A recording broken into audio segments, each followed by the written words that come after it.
دا په ننګرهار کې د خرما هغه باغ دی چې د نن 8 کاله وړاندې په 8 هکتاره ځمکه کې نږدې 3000 بوټي کېنول شوي دي.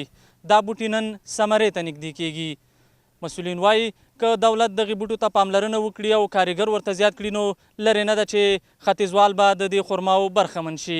د خدای فضل ده، د اوس کال دا نتیجه یې ورکړې ده او کال به هم خدای تعالی ورکړي او دا کار د همدغسې روان ده، کار کېږي به. د دې ځان له وسایل هغه وسایل هم کمبودي ده، کارګر هم کمبودي ده، مجبوره دا مدیر سره لږ کومک وشي ښه دی. خو موږ ډیر کم تعداد نفر اوس لرو چې نفر له موږ ډیر زیات ضرورت لرو چې دې سره نفر ډیري او د موږ سره وزارت نور د دې په هغه شیو کې د ګردې په ویر کولو کې نور دغسې سامان آلات له د موږ ضرورت شته دی او نور د خیر سره سری مری خو موږ ان شاء الله ویر کوو. د ننګرهار خرما باغ مسؤل وایي که یاد باغ ته وسایل او امکانات برابر شي راتلونکي کې به شاوخوا 50 ټنه حاصل ورکړي.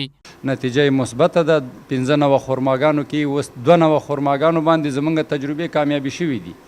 ان شاء الله چې موږ د راتلونکي کې د ګردې امکانات موږ ته برابر شي او د ټریننګ زمینې د قیچیکارۍ د نوي عصر ماشین آلات د تشکیل د پرسونل د نگاه نه د تورې سرې سپینې سرې د نگاه نه دغه مشکلات دي. دغه مشکلات چې موږ د باغ ته مهیا شي ان شاء الله تر راتلونکي کال موږ امیدوار یو چې تر 40 ټنه 50 ټنه پورې دغه حاصل ورکړي. باور دا دی که حکومت د باغ ته وسایل او امکانات برابر کړي نو په لوړه کچه عواید به هم ترې ترلاسه کړي.